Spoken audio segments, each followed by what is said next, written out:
Hello students, मैं अर्चना खंडेलवाल। आज मैं आप लोगों को यूनिट 1 का chapter concept of protozoa and metazoa and grade of organisation means protozoa metazoa संकल्पना और संरचनात्मक संगठन के स्तर वाला चैप्टर जो है वो मैं आपको पढ़ाने जा रही हूँ। तो स्टूडेंट्स, जो एनिमल किंगडम है उसको मेनली दो ग्रुप्स में बांटा गया है एज यू नो कि प्रोटोजोआ एंड मीटोजोआ। दोनों ही गुटों में लाखों साल के अंतराल में धीरे धीरे इवोल्यूशन हुआ है, जिसकी फलस्वरूप इनके अंदर संरचनात्मक और क्रियात्मक परिवर्तन हुए हैं। तो तभी यही कारण है कि पृथ्वी पर दोनों ही गुटों के अंदर ग्रुप्स के अंदर असंख्य जंतुओं की संख्या पाई जाती है। फिर भी ध्यान देने वाली जो बात है कि इवोल्यूशन में एक कोशिकीय प्रोटोजोआ की जो आधारभूत संरचना थी, जो बेसिक स्ट्रक्चर थी प्रोटोजोआ की, वो वैसी ही रही। और मेटाजोआ में जो संगठनात्मक स्तर थे जो उसमें परिवर्तन हुए। मेटाजोआ के जो बेसिक स्ट्रक्चर थी उनके जो संगठनात्मक स्तर हुए उनके अंदर ही परिवर्तन हुए। मीन्स प्रोटोजोआ पहले भी यूनिसेल्युलर था, आज भी यूनिसेल्युलर है। और मेटाजोआ में उसके सेल्स बढ़ने के साथ साथ में उनके ग्रेड ऑफ ऑर्गेनाइजेशन जो है उसके अंदर भी परिवर्तन आता गया। नाउ प्रोटोजोआ हम किन एनिमल्स को कहते हैं? तो प्रोटोजोआ जंतुओं में जो उनका साइटोप्लाज्म है, उनका जो ग्रेड ऑफ ऑर्गेनाइजेशन है वो प्रोटोप्लाज्मिक ग्रेड ऑफ ऑर्गेनाइजेशन इनका होता है। प्रोटोजोआ एनिमल्स को प्रोटिस्टा वर्ग में प्रोटिस्टा में रखा गया है। ये सिंगल सेल्ड एनिमल्स हैं, इनको यूनिसेलुलर भी कहा जाता है। और ख़ास बात, प्रोटोजोआ जो है वो यूकैरियोटिक एनिमल्स हैं, क्योंकि जो प्रोटोजोआ हैं वो संरचनात्मक रूप से बहुकोशिकीय प्राणी की कोशिकाओं के समान होते हैं। इनके अंदर भी सेल ऑर्गेनेल्स प्रेजेंट होते हैं और सेल ऑर्गेनेल्स के ऊपर यूनिट मेम्ब्रेन भी पाई जाती है। सेल ऑर्गेनेल्स मीन्स जैसे कि न्यूक्लियस है, न्यूक्लियोलस है, एंडोप्लाज्मिक रेटिकुलम है, माइटोकॉन्ड्रिया, गोल्जी कॉम्प्लेक्स है, क्लोरोप्लास्ट है, सेंट्रियोल्स है, राइबोसोम्स है, लाइसोसोम्स है, ये सब इसके अंदर पाए जाते हैं। और न्यूक्लियस जो होता है उसके ऊपर न्यूक्लियर मेम्ब्रेन भी इनके अंदर पाई जाती है। साथ ही जो सेल ऑर्गेनेल्स हैं उनके ऊपर भी यूनिट मेम्ब्रेन जो है वो पाई जाती है। सीलियाज, फ्लैजिला और लोकोमोटरी ऑर्गन्स जो हैं वो भी इसके अंदर पाए जाते हैं, जो कि उनके संरचनात्मक स्तर को बताते हैं। इसके अलावा इसके अंदर जो प्रोटोजोआ होता है इसके अंदर ग्रेन्यूल्स पाए जाते हैं, फाइब्रिल्स पाए जाते हैं, वैक्यूल्स जो हैं इनके अंदर पाई जाती हैं। प्रोटोजोआ में कॉन्ट्रैक्टाइल वैक्यूल का पाया जाना एक इम्पॉर्टेंट फीचर होता है इनके अंदर। साथ ही इन एक कोशिकीय जो यूनिसेलुलर एनिमल्स हैं उनका जो साइज है सेल का वो भी कंपैरेटिवली बड़ा होता है। तो इनका जो साइटोप्लाज्म है उनमें साइक्लोसिस की प्रोसेस पाई जाती है। मीन्स साइटोप्लाज्म है वो परिवर्तित मूव करता रहता है, परिवर्तित होता रहता है सोल और जेल के अंदर। इसके अलावा इनके अंदर इंट्रासेल्युलर डाइजेशन या अंतः कोशिकीय पाचन इनके अंदर पाया जाता है। श्वसन जो होता है वो इनके शरीर की सामान्य सतह से होता है। एक्सक्रीशन जो है वो भी शरीर की सामान्य सतह से होता है। और इनके अलावा जो जल में रहने वाले जंतु हैं उनके अंदर ऑस्मो रेगुलेशन की प्रोसेस पाई जाती है। और उस ऑस्मो रेगुलेशन की प्रोसेस को कंट्रोल करने के लिए इनके अंदर संकुचनशील रसधानी या कॉन्ट्रैक्टाइल वैक्यूल जो है वो इनके अंदर पाई जाती है। नाउ जो प्रोटोजोआ एनिमल्स होते हैं उनके अंदर जो रिप्रोडक्शन की प्रोसेस है वो सेक्सुअल रिप्रोडक्शन भी पाया जाता है और एसेक्सुअल रिप्रोडक्शन भी इसमें पाया जाता है। जो एसेक्सुअल रिप्रोडक्शन होता है उसमें binary fission, multi fission and multi segmentation और बडिंग की जो प्रोसेस हैं वो इसके अंदर पाई जाती हैं। जबकि कुछ के अंदर गैमेट्स फॉर्मेशन होता है, संयुग्मन की क्रिया जो है उनके अंदर पाई जाती है, कॉन्जुगेशन पाया जाता है और एंडोमिक्सिस आदि प्रोसेसेस भी इनके अंदर पाई जाती हैं। नाउ ये तो मैंने आपको बताया संरचनात्मक दृष्टि से जो प्रोटोजोअन्स एनिमल्स होते हैं कैसे होते हैं। नाउ क्रियात्मक दृष्टि से मीन्स क्रिया की दृष्टि से जो प्रोटोजोआ है प्राणियों में, जो रिप्रोडक्शन में जो गुणसूत्र हैं उनका द्विविभाजन जो है वो मियोसिस और माइटोसिस मीन्स समसूत्री विभाजन भी होता है और अर्धसूत्री विभाजन भी इनके अंदर पाया जाता है, जो कि एक महत्वपूर्ण प्रक्रिया होती है। और इनमें पोषण जो है आदर्श रूप से हेट्रोट्रॉफिक टाइप के होते हैं, कुछ एक्सेप्शंस हैं, लेकिन हेट्रोट्रॉफिक टाइप का न्यूट्रिशन जो है इनके अंदर पाया जाता है। एंड प्रोटोजोआ के अंदर जो लोकोमोटरी ऑर्गन्स हैं वो भी पाए जाते हैं, सीलिया, फ्लैजिला और सीडोपोडियाज की फॉर्म में पाए जाते हैं, जिसमें से ये ऐसा माना जाता है कि जो फ्लैजिला एनिमल पाए हैं वो सबसे पुराने या प्रिमिटिव एनिमल्स होते हैं और बाकी इन्हीं एनिमल से ही बाकी जो प्रोटोजोअन्स हैं उनका इवोल्यूशन हुआ है।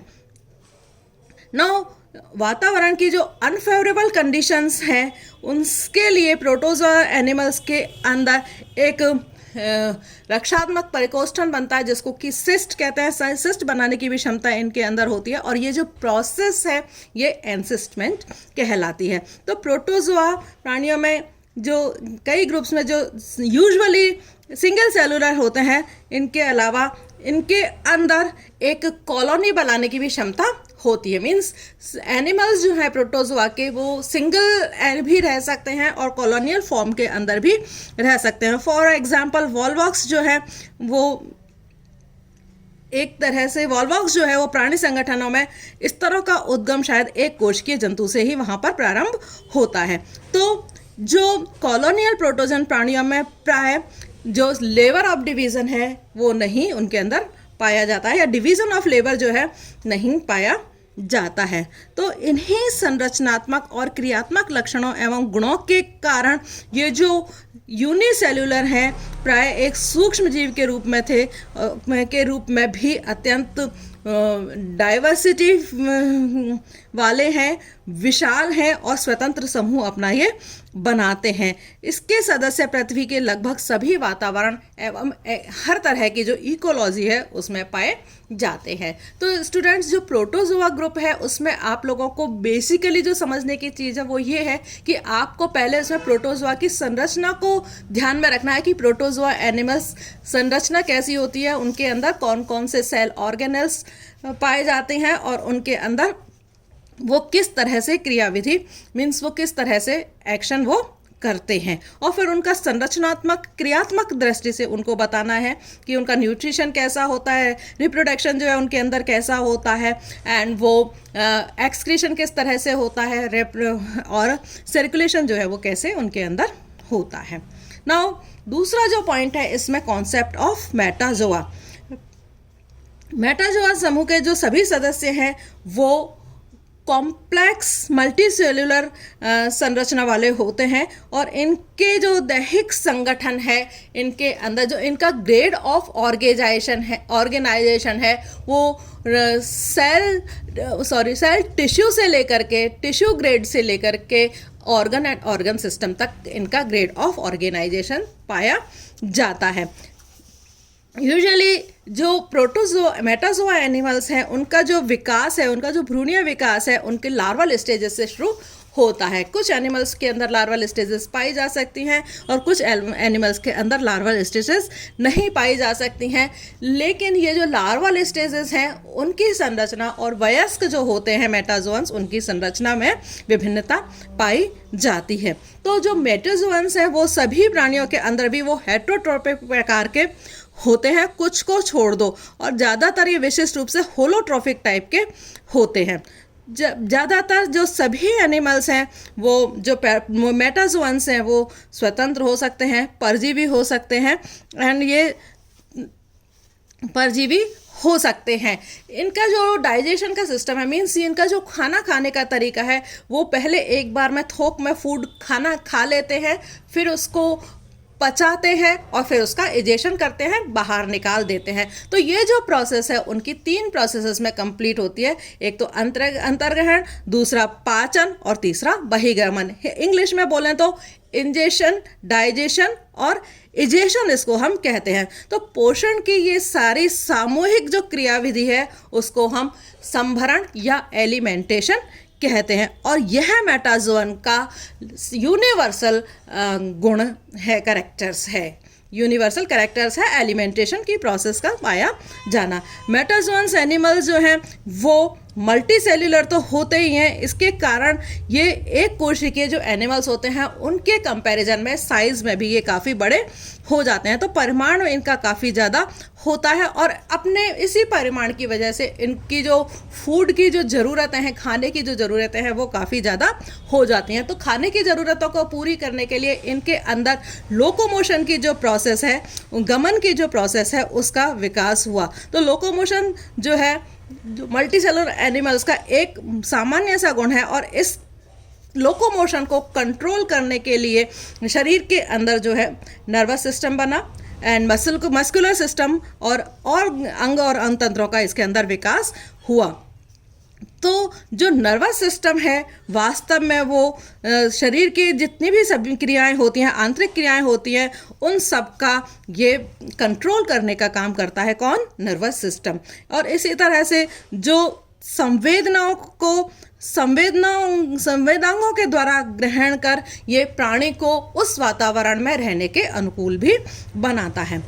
ना पोषण विधि के फलस्वरूप जो पाचन तंत्र के अतिरिक्त जो डाइजेस्टिव फूड है उसको विभिन्न कोशिकाओं तक पहुंचाने के लिए एनिमल्स के अंदर मेटाबॉलिज्म की प्रोसेस जो है वो इनके अंदर पाई जाती है। मींस उपापचय की जो क्रिया है वो इनके अंदर होती है खाने को पचाने के लिए, और खाने को पचाने के बाद में शरीर के पूरी सेल्स तक पहुंचाने का काम जो है संवहन तंत्र के द्वारा या सर्कुलेटरी सिस्टम के द्वारा किया जाता है। और बने हुए फूड के डाइजेशन के बाद में जो वेस्ट बच जाता है एक्सक्रीशन करने के लिए उनके अंदर उत्सर्जी तंत्र का निर्माण इनके अंदर होता है। तो इस तरह से जो मेटाबॉलिक रिएक्शंस के लिए ऊर्जा प्रदान करने के लिए श्वसन तंत्र या रेस्पिरेशन सिस्टम का विकास होता है।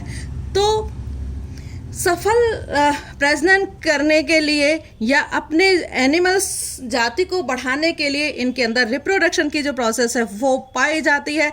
एंड नर्वस सिस्टम के पूरा शरीर जो को नर्वस सिस्टम तो कंट्रोल करता ही है, लेकिन शरीर के अंदर एंडोक्राइन ग्लैंड्स या अंतःस्रावी ग्रंथिकाएं भी पाई जाती हैं जो कि शरीर को रेगुलेट करके शरीर की जो केमिकली रेगुलेशन के लिए ज़रूरी होता है। क्या? Endocrine gland. लोकोमोशन की सक्षमता और असक्षमता मीन्स किसी एनिमल के अंदर लोकोमोशन पाया जाता है या नहीं पाया जाता है। तो ये जो प्रोसेस है जो मेटाजोअन एनिमल्स की जो सिमेट्री है, जो शारीरिक आकार है, उस पर एक महत्वपूर्ण प्रभाव डालता है। तो जो जिन एनिमल्स के अंदर लोकोमोशन पाया जाता है वो बाइलेटरल सिमेट्रिकल होते हैं, और जो बाइलेटरल सिमेट्रिकल होते हैं और ये इनका जो लोकोमोशन है इलोंगेटेड होते हैं। ये आकार गमन में रुकावट कम करने के लिए देह के दोनों अर्धांशों के बीच संतुलन स्थापित कर उसे स्थिरता प्रदान करने के लिए इनकी जो सिमेट्री है वो बाइलेटरल सिमेट्री इनके अंदर पाई जाती है। इसके अंदर क्योंकि गतिमान जो एनिमल है उसका एक अंत नए वातावरण में सदैव पहले एंटर करता है। एक अंत से मतलब जो उसका सिर वाला पार्ट है वो सबसे पहले वातावरण के अंदर आता है, तो इसलिए इसको एंटीरियर साइड जो है इसको कहा जाता है। और इसी एंटीरियर साइड पर या सिर पर जो डिफरेंट जो सेंस ऑर्गन्स हैं और मुख जो है वो इसी एंटीरियर साइड पर पाया जाता है। और ये जो एरिया है ये देह का, ये सबसे पहले हेड के नाम से जाना जाता है इसको। और देह का ये सर्वप्रथम क्षेत्र जो है किसके नाम से कहलाता है? हेड ये कहलाता है। और इसके उद्विकास को स्किफेलाइजेशन या शिरोभवन कहते हैं। तो शिरोभवन वो शरीर का वो पार्ट जो कि वातावरण के उस इफेक्ट में सबसे पहले आता है, जिसके अंदर संवेदांग पाए जाते हैं, माउथ पाए जाते हैं, ये एंटीरियर पार्ट जो है इसका होता है। शीर्ष बनने के साथ साथ शरीर की जो निष्क्रिय सामग्री को बाहर निकालने हेतु देह का पश्च भाग विभेदित होता है, इस जिससे देह से परिष्कृत सामग्रियां गमन में बाधा नहीं पहुंचाती हैं। तो ये दूसरा पार्ट जो है क्या कहलाता है, दूसरा एंड क्या कहलाता है, पोस्टीरियर साइड कहलाता है।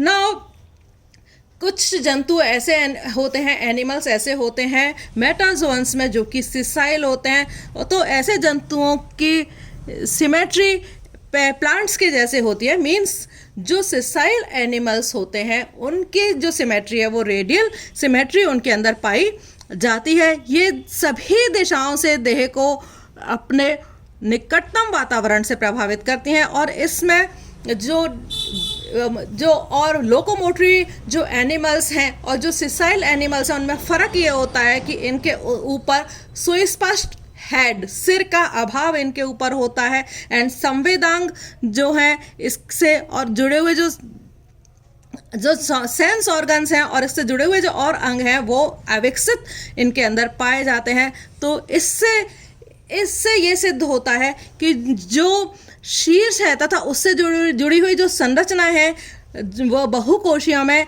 वो केवल गमनशीलता के कारण ही या लोकोमोशन के कारण ही उत्पन्न हुई है। जो एनिमल्स लोकोमोटरी नहीं है उनके अंदर हेड जैसी संरचना और सेंस ऑर्गन्स का विकास भी प्रॉपर तरीके से उनके अंदर नहीं हुआ। तो जो मल्टी सेलुलर एनिमल्स हैं वो साइज में काफ़ी बड़े होते हैं और इनके अंदर जो दैहिक जो सेल्स होती हैं वो काफ़ी कोमल होती हैं। तो इनको रिजिडिटी प्रदान करने के लिए, इनको कंट्रोल करने के लिए, इनको रिजिडिटी प्रदान करने के लिए शरीर में फिर किसका विकास हुआ, कंकाल तंत्र का विकास हुआ जो कि शरीर के कोमल अंगों को दृढ़ता प्रदान कर सके, एक निश्चित आकार जो है वो उनको प्रदान कर सके। तो एंडोस्केलेटन जो है शरीर के अंदर, एक्सोस्केलेटन और एंडोस्केलेटन दोनों तरह का स्केलेटन जो है वो उनके अंदर पाया जाता है।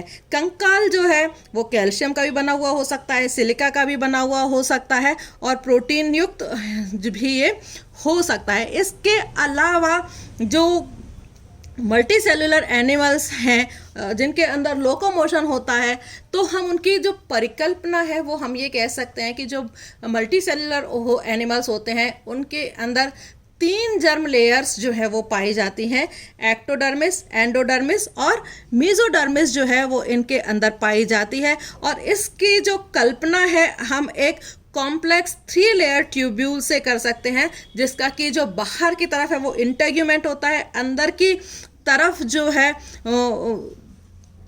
सबसे अंदर की तरफ जो है खुली नलिका होती है, उसको चारों तरफ से सर्कुलेटरी सिस्टम एलिमेंट्री कैनाल जो है वो उसको घुमा को प्रतिनिधित्व जो है उसका करता है। और बीच का जो मोटा स्तर है जिसमें कि सारे ऑर्गन्स जो है पाए जाते हैं वो मीजोडर्म को बताता है। तो इस तरह से 3 जर्म लेयर्स इसके अंदर पाई जाती हैं, एक्टोडर्म, एंडोडर्म और मीजोडर्म जो है। तो एक्टोडर्म से इंटेग्यूमेंट बनता है और नर्वस सिस्टम जो है वो बनता है, मीजोडर्म से पेशियां बनती हैं, प्रजनन तंत्रों का विकास जो है इसके द्वारा होता है और एंडोडर्म से श्वसन तंत्र का निर्माण जो है होता है। तो डिफरेंट एनिमल ग्रुप्स जो हैं उनमें विभिन्न प्रकार के जो डर्मल लेयर्स हैं वो अंग तंत्रों का विकास करती हैं।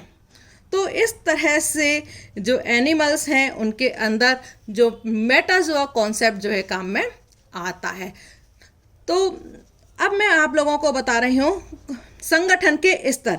किसी भी सजीव के जो भ्रूणीय विकास में सबसे पहले जो उनका निर्माण होता है वो उसके सामान्य कैरेक्टर्स का होता है। मींस यदि हम वर्टिब्रेट और इनवर्टिब्रेट की बात करें, वर्टिब्रेट्स की बात करें तो सबसे पहले उनके अंदर कशेरुक दंड का निर्माण होता है और फिर उसके बाद में सामान्य लक्षण जैसे कि रोम वगैरह हैं, हेयर्स वगैरह जो हैं, फिर उसके बाद में वो सामान्य लक्षणों का विकास जो है वो उनके अंदर होता है। तो फाइलम जो है उसके अंदर सबसे ज़्यादा सामान्य कैरेक्टर्स पाए जाते हैं और उसके बाद में स्पीशीज और जाति तक होते होते वो कैरेक्टर्स क्या है स्पेसिफिक होते चले जाते हैं। तो संरचनात्मक संगठन के जो स्तर हैं एनिमल्स के अंदर वो हम 5 तरह के संरचनात्मक संगठन स्तर पढ़ेंगे।